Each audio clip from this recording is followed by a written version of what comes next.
Rektor UMSU Profesor Dr. Agusani, kita akan membahas terkait langkah besar kampus tersebut, inovasi pendidikan, dan pesan bagi generasi muda untuk masa depan.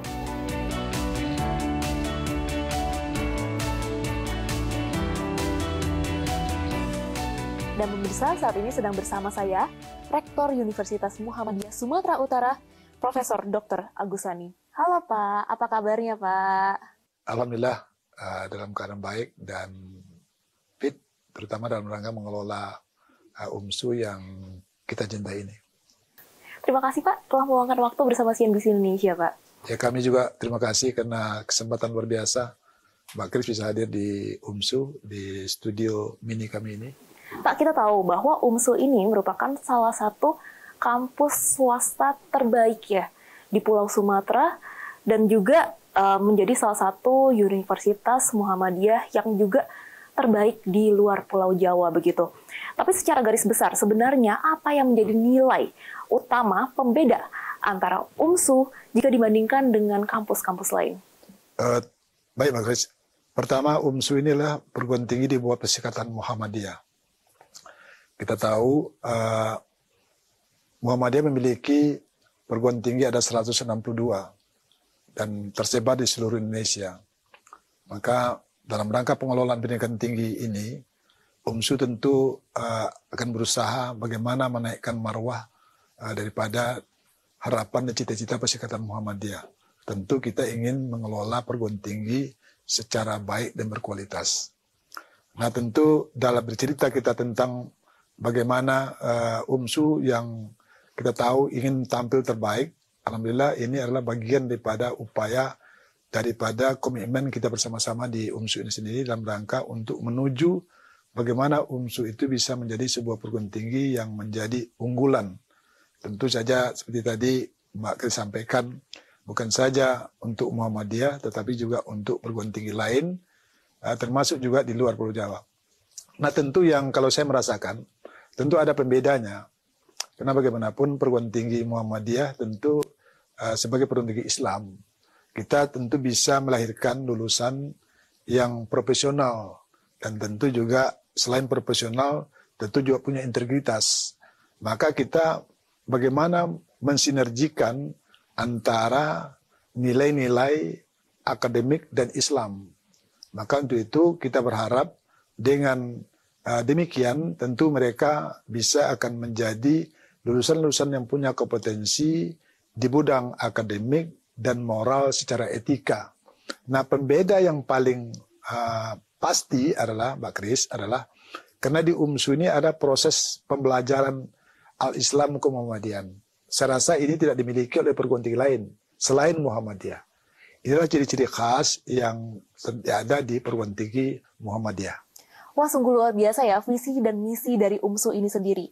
Tapi Pak, adakah program-program unggulan dari UMSU dan boleh jelaskan Pak, apa program-program tersebut? Pertama tentu yang paling pokok adalah kalau di luar kampus Muhammadiyah jelas bagaimana pembelajaran Al-Islam ke Muhammadiyahan. Itu udah pasti. Yang kedua juga kami tentu berusaha bagaimana memproses ini secara terintegrasi. Integrasi itu tentu kita tahu bahwasanya setiap mahasiswa yang masuk ke perguruan tinggi Muhammadiyah bukan saja diberikan pembekalan secara akademik, tapi ada pembekalan nilai-nilai moral dan keislaman. Itu ada di kami namanya Mbak Kris. Setiap mahasiswa baru itu ada proses pembelajaran tentang namanya Qiyam, kajian Al-Islam kemudian.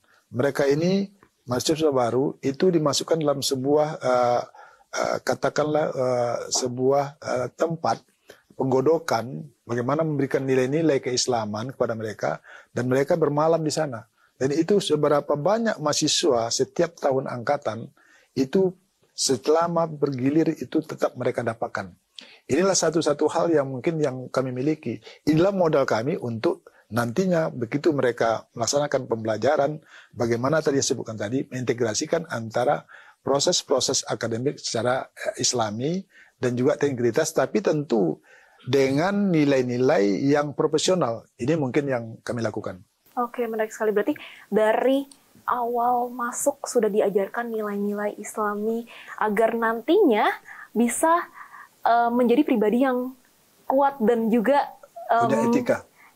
Punya etika, oke. Lalu Pak, baru-baru ini UMSU bekerja sama dengan Islamic Research Academy Al-Azhar dari Mesir. Mungkin Pak, boleh jelaskan kerjasamanya dalam bentuk apa dan ke depan akan ada kerjasama apa lagi Pak? Kita tentu sebagai perguruan tinggi yang ingin tidak bicara secara nasional, tapi juga internasional. Tidak ada lagi kata lain, kita harus membuka diri. Pertama tentu kami juga memiliki program-program unggulan, seperti kita memiliki program bagaimana di ekonomi, ada di FAI, Fakultas Agama Islam. Ini yang menjadi unggulan kami adalah ada program perbankan syariah, dan itu manajemen syariah. Walaupun ini di bawah Fakultas Agama Islam, tapi kami berusaha ini bagaimana ciri khas tersendiri bagi program studi yang kami miliki di bawah FAI ini bisa berbicara secara internasional.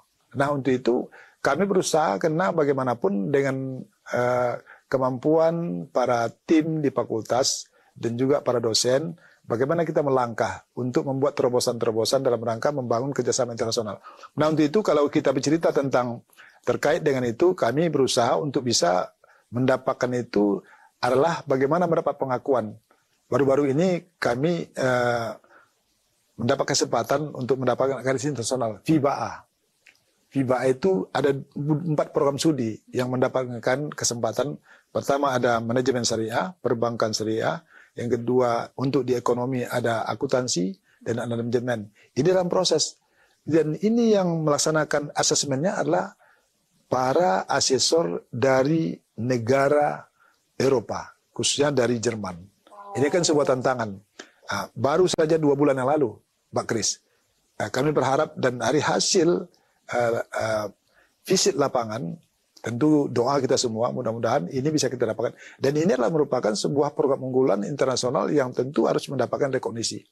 Nah terkait dengan hubungan kita dengan Al-Azhar, ini cerita yang sudah terbangun lama. Kita tahu kita memiliki sebuah program namanya Ostori Mufalak. Apa tuh Pak? Ostori Mufalak ini sebuah program untuk memotret benda-benda langit.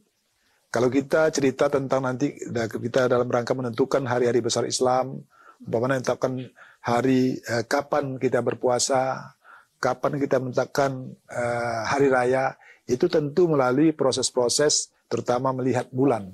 Ya, mencari hilal. Melihat hilal itu. Jadi UMSU memiliki fasilitas itu. Nanti kalau Mbak Kris bisa jalan-jalan ke sana, itu di kampus Pascasarjana di lantai 7. Itu sudah digunakan oleh Pemprov dan juga wali kota Kota Medan untuk kegiatan-kegiatan dalam rangka memotret ini.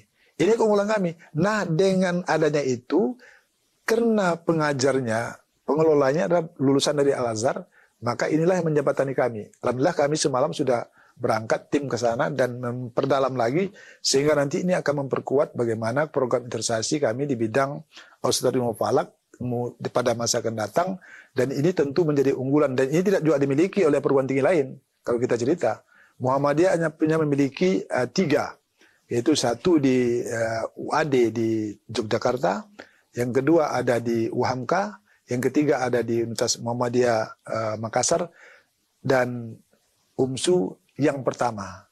Tapi yang aktif itu adalah mobilitasnya UMSU. Dan itu sudah dikunjungi oleh lebih kurang 60.000 pengunjung, Mbak Kris, dalam dan luar negeri. Dan itu bukan hanya para mahasiswa saja, tetapi mulai dari anak-anak sekolah dasar sampai kepada masyarakat yang ada di Sumatera Utara ini.